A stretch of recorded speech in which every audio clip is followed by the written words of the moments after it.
नमस्कार बच्चों, कैसे हैं आप? आज हम कक्षा 10वीं का चैप्टर व्याकरण वाला रस पढ़ेंगे। रस रस का मतलब तो आप समझते हैं ना। रस का मतलब होता है स्वाद। क्या मतलब होता है रस का? स्वाद। स्वाद जो हम जीभ में विभिन्न खाद्य पदार्थों का लेते हैं। तो जिस प्रकार से हम विभिन्न खाद्य पदार्थों का स्वाद लेते हैं, उसी प्रकार से साहित्य को पढ़कर भी हमारे मन में एक प्रकार का स्वाद आता है, रसास्वाद। तो वो कहलाता है रस। काव्य रचना के आवश्यक अवयवों छंद और अलंकार की तरह रस भी काव्य के लिए आवश्यक हैं। अब रस होते क्या हैं? काव्य को पढ़कर, सुनकर, देखकर जो आनंद उत्पन्न होता है वो रस कहलाता है। हिंदी साहित्य के एक बहुत बड़े आचार्य हुए हैं, आचार्य विश्वनाथ। उन्होंने कहा है, विभावानुभाव व्यभिचारी संयोगाद रस निष्पत्ति। अर्थात विभाव, अनुभाव एवं संचारी भाव के संयोग से रस की निष्पत्ति होती है। रस के 4 अंग होते हैं: स्थायी भाव, विभाव, अनुभाव और संचारी भाव।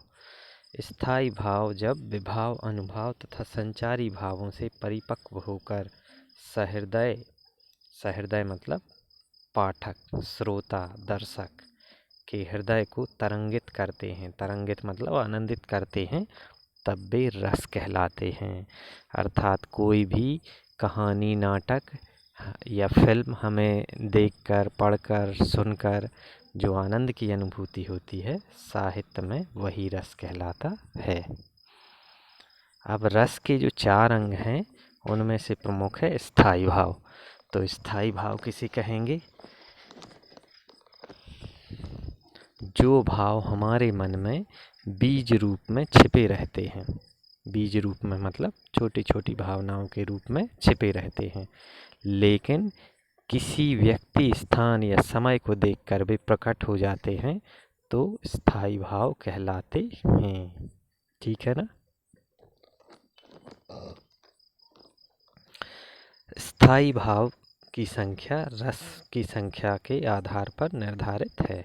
रसों की संख्या 9 मानी गई है, उसी प्रकार से 9 उनके स्थायी भाव हैं।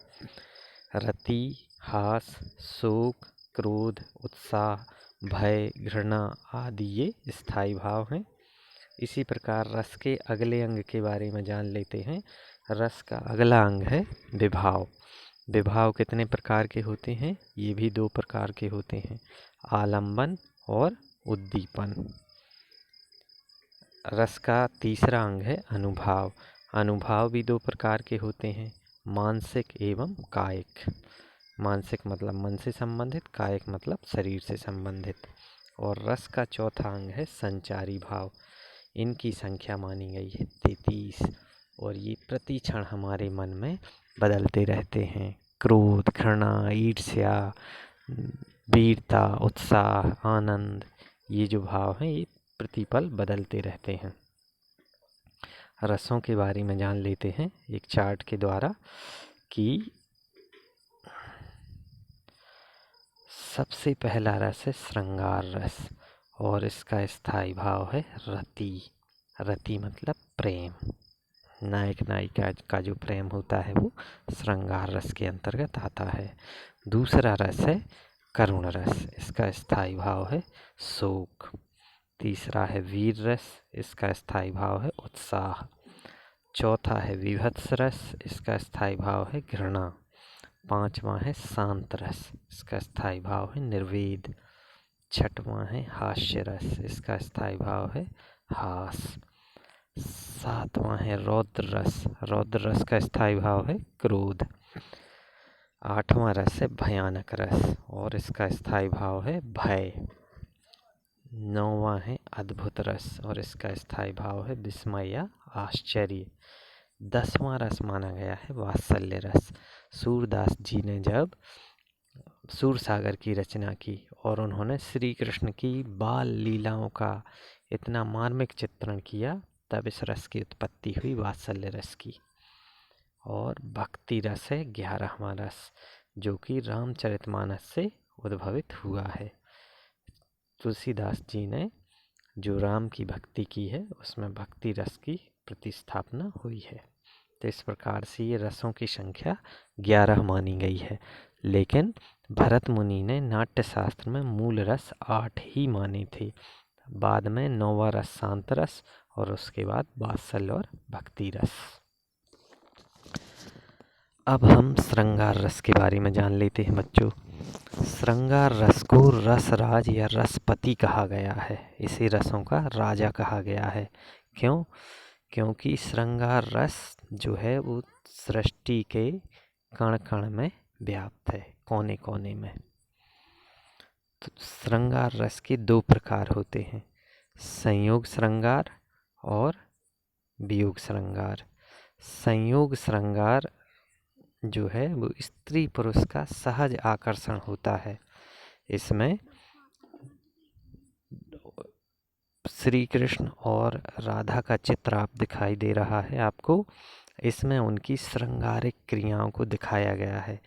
चारों ओर का जो वातावरण है वो श्रृंगार रस से भरा हुआ है। चंद्रमा बिखरा हुआ है चांदनी के रूप में, नीचे धरती पर सुरभित वातावरण है। तो यहाँ पर श्रृंगार रस की उत्पत्ति मानी गई है।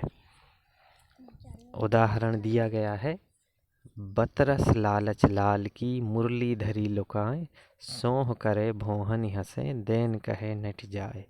अर्थात इसमें श्री कृष्ण और राधा के रूठने मनाने की क्रियाओं का चित्रण किया गया है। एक और उदाहरण दिया है नीचे, राम को रूप निहारत जान की कंगन की नग की परछाही, यात सबे सुध भूल गई कर टेक रही पल टारत नहीं। अर्थात जब राम का स्वयंवर हुआ तो सीता उनको जब वरमाला डालने आई तो वो अपने पूर्वजों की मर्यादा के कारण उनको सीधा नहीं देख रही हैं, बल्कि अपने हाथ में उन्होंने जो कंगन पहने हैं उनके नग की परछाई में उनको देख रही हैं। श्रृंगार का एक दूसरा प्रकार है वियोग श्रृंगार। इसे विप्रलभ श्रृंगार भी कहा जाता है। इसमें नायक नायिका के बिछुड़ जाने पर वियोग उत्पन्न होता है। और चित्र आप लोग देख रहे होंगे स्लाइड में। इसमें गोपियाँ बहुत व्याकुल अवस्था में हैं। श्री कृष्ण जब मथुरा चले जाते हैं तो गोपियाँ उनके आने की प्रतीक्षा में राह पर टकटकी लगाए देखती रहती हैं। और इसमें सूरदास जी ने कहा ही भी है कि निस दिन बरसत नयन हमारे, सदा रहती पावस ऋतु हम पे, जब ते श्याम सुधारे। हमारे हरी हारिल की लकड़ी, सोवत जागत दिवस निसी, कान कान जकरी। अर्थात इन्होंने श्री कृष्ण को हारिल की लकड़ी के समान माना है, इसलिए इसमें वियोग श्रृंगार का उदाहरण है। कक्षा 10वीं में आप लोग जो सूरदास जी के पद हैं वो चारों पदों वियोग श्रृंगार रस के अनुपम उदाहरण के रूप में आप परीक्षा में पूछे जाने पर कोई भी पंक्ति लिख सकते हैं। ठीक है बच्चों, अगला रस जो है वो है वीर रस।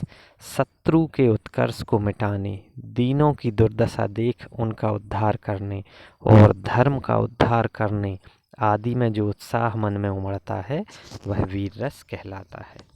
वीर रस का स्थायी भाव है उत्साह, जिसकी पुष्टि होने पर वीर रस की सिद्धि होती है। और झांसी की रानी की वीरता का वर्णन किया गया है, जिसमें उत्साह नामक स्थायी भाव की उत्पत्ति होती है। आप लोगों ने सुनी होगी, पढ़कर मन में एक वीरता का भाव आ जाता है सुनकर। सिंहासन हिल उठे राजवंशों ने भ्रुकुटी तानी थी, बूढ़े भारत में भी आई फिर से नई जवानी थी, चमक उठी सन 57 की वह तलवार पुरानी थी, खूब लड़ी मर्दानी वह तो झांसी वाली रानी थी। ये वीर रस से भरा हुआ एक वीर रस का अनुपम उदाहरण है। सुभद्रा कुमारी चौहान के द्वारा ये कविता लिखी गई थी। वीर रस का एक और उदाहरण भूषण की कविता के एक अंश से लेते हैं, जिसमें आप चित्र में देख रहे होंगे कि शिवाजी का चित्र बना हुआ है और शिवाजी की वीरता पूरे भारत ही नहीं आसपास के अनेक देशों में प्रसिद्ध है। तो उन्हीं की वीरता का वर्णन करते हुए भूषण ने कहा है, साजी चतुरंग सेन अंग में उमंग धारी सरजा शिवाजी जंग जीतन चलत है। भूषण भनत नाद बेहद नगारन के नदी नाद मद गैवरन के रलत है। प्रस्तुत पद में शिवाजी चतुरंगिनी सेना के प्रयाण का चित्रण किया है। इसमें शिवाजी के हृदय का उत्साह जो है वो स्थायी भाव है और उनके मन में जो युद्ध को जीतने की इच्छा है वो आलम्बन है। नगाड़ों का बजना उद्दीपन है और हाथियों के मद का बहना अनुभाव है तथा उग्रता संचारी भाव है। इनमें सबसे पुष्ट उत्साह नामक स्थायी भाव वीर रस की दशा को प्राप्त हुआ है। तो ये वीर रस की अनुपम प्रस्तुति उदाहरण के रूप में हुई। अगला जो रस है वो है रौद्र रस। क्रोध के कारण उत्पन्न इंद्रियों की प्रबलता को रौद्र कहते हैं। किसी विरोधी, अपकारी, दृष्ट आदि के कार्य या चेष्टाएं, असाधारण अपराध, अपमान या अहंकार, अवहेलना आदि से उसके प्रतिशोध में जिस क्रोध का संचार होता है वही रौद्र रस के रूप में व्यक्त होता है।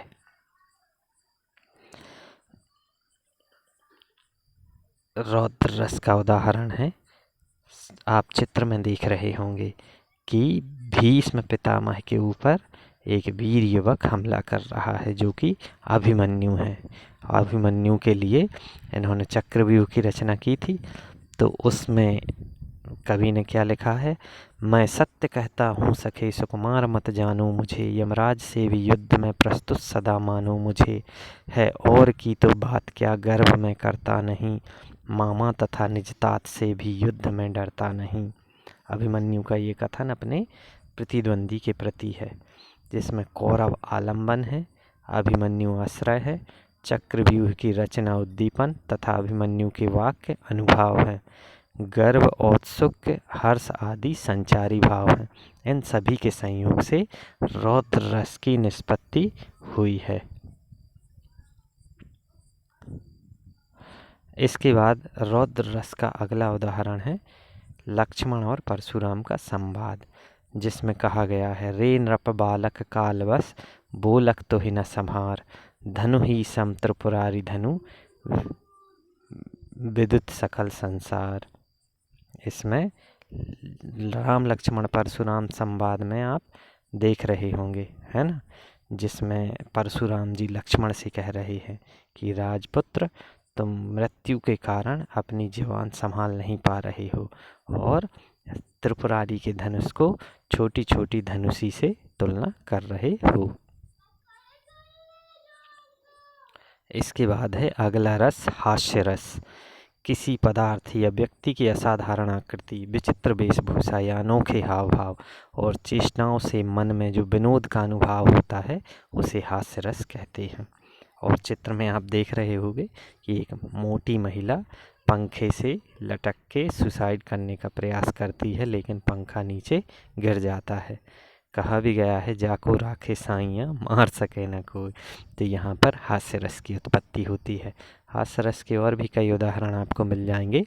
हाथी जैसी देह है, गेंडे जैसी चाल, तरबूज जैसी खोपड़ी, खरबूज जैसे गाल, बुरे समय को देखकर गंजे तू क्यों रोए, किसी भी हालत में तेरा बाल न बांका होए। इस तरह की और अनेक अनेक उदाहरण आप लोग हास्य रस के रूप में देख सकते हो। इसके बाद आते हैं अगला रस है करुण रस। करुण रस का स्थायी भाव है शोक। शोक की भावना जब मन में व्याप्त होती है तो करुण रस की उत्पत्ति होती है। इसका उदाहरण है हे खग मृग हे मधुकर श्रेणी, तुम देखी सीता मृग नैनी। अभी लॉकडाउन के दौरान आपने रामायण देखी होगी, और जब सीता का अपहरण हो जाता है, रावण उन्हें उठाकर ले जाता है, तब राम व्याकुल होकर इस तरह का रुदन करते हुए और जंगल की वनस्पतियों से सीता का पता पूछ रहे हैं। शोक बिकल सब रोबहु रानी, शोक बिकल सब रोबहु रानी, रूपशील बल तेज बखानी। अर्थात दशरथ की मृत्यु के बाद सारी रानियां शोक में व्याकुल हो गईं और उनका रूप, तेज, बलशील सब बखान कर रही हैं व्याकुल होकर। तो इस प्रकार से यहाँ पर करुण रस की निष्पत्ति होती है। इसके बाद अगला रस है भयानक रस। इसका स्थायी भाव है भय। भय जब भयंकर डर का वातावरण चारों ओर निर्मित हो जाता है, और उसका बिल्कुल सटीक उदाहरण है कोरोना। कोरोना बीमारी का भय अभी सब लोगों के मन में व्याप्त है। सब बचने का प्रयास करते हैं, कहीं ना कहीं भयभीत हैं, लेकिन हमें इस बीमारी से भयभीत नहीं होना बल्कि बचना है। रामधारी सिंह दिनकर की एक बहुत अच्छी कविता है जिसकी पंक्तियाँ उद्धृत हैं यहाँ पर। उधर गरजती सिंधु लहरियाँ, कुटिल काल के जालों सी, चली आ रही फेन उगलती, फन फैलाए ब्यालों सी। समुद्र की लहरों का वर्णन इसमें किया गया है। कभी आप समुद्र के किनारे खड़े होकर देखना, आपको वहाँ भी भय का माहौल दिखाई देगा लहरों के आने के साथ। अगला जो रस है वो है बीभत्स रस। इसका स्थायी भाव है घृणा, जुगुप्सा। जब चारों ओर ऐसा बीभत्स वातावरण निर्मित हो जाता है तो मन में घृणा की भावना उत्पन्न होती है। सिर पर बैठो काग आंख दो खात निकारत, खेचत जीभै श्यार अति आनंद और धारत। कोई पशु पड़ा हुआ है और उसके सिर पर बैठा हुआ कौआ उसकी आंखें निकाल कर खा रहा है और श्यार उसकी जीभ को नोच रहा है। इस प्रकार से ये बीभत्स रस का दृश्य निर्मित कर रहे हैं। तो ये 9 रस आपके इनमें से 8वां रस है शांत रस। इसका स्थायी भाव है निर्वेद, शांति का वातावरण, नीरसता, वैराग्य मन में उत्पन्न हो जाता है। और जब हमारे मन में वैराग्य की भावना उत्पन्न हो जाती है तो शांत रस की निष्पत्ति होती है। मन रे तन कागद का पुतला, लागी बूंद बरहि जग छिन में, गर्व करे क्यों इतना। अर्थात हम अपने शरीर पर व्यर्थ में गर्व कर रहे हैं। इसका अगला उदाहरण है अद्भुत रस। अद्भुत रस का स्थायी भाव है विस्मय, आश्चर्य। उदाहरण है बिनु पग चले सुने बिनु काना, कर बिनु कर्म करे विधि नाना। बिना पैरों के चलता है, बिना कानों के वो सुनता है, और बिना शरीर के वो अपने काम करता है। ऐसे ही कक्षा 8वीं में आपने सुदामा चरित पढ़ा होगा। पानी परात को हाथ छुओ नहीं, नैनन के जल सो पग धोए। अर्थात पानी परात में रखे हुए पानी को सुदामा जी श्री कृष्ण ने छुआ नहीं और सुदामा जी के पैर धो दिए अपनी आंसुओं के जल से। तो ये भी अद्भुत रस के उदाहरण है कि आंसुओं से कैसे किसी के पैर धुल सकते हैं, पर कवि ने अपने रस प्रभाव के कारण ऐसा वातावरण निर्मित कर दिया। तो इस प्रकार से आपकी ये 9 रस संपूर्ण हुए। गृह कार्य आप लोग कर लेंगे। पूरे रस, उनके स्थायी भाव और एक एक उदाहरण आपको याद करके रखना है। ये प्रत्येक परीक्षा में पूछे जाएंगे ताकि आपके रस का जो चैप्टर है वो कंप्लीट रहे। आशा है कि ये रस का वर्णन आपको समझ में आया होगा। कहीं कुछ डाउट हो तो आप लोग पूछकर क्लियर कर सकते हैं।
पढ़ाना है।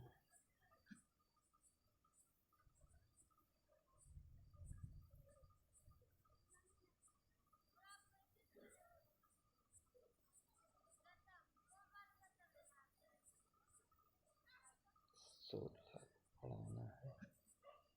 रस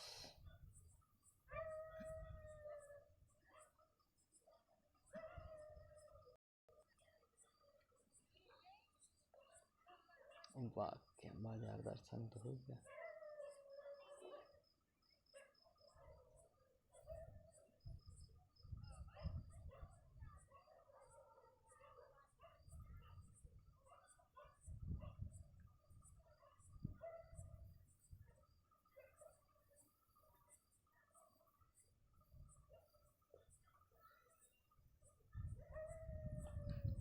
रचना के आधार पर वाक्य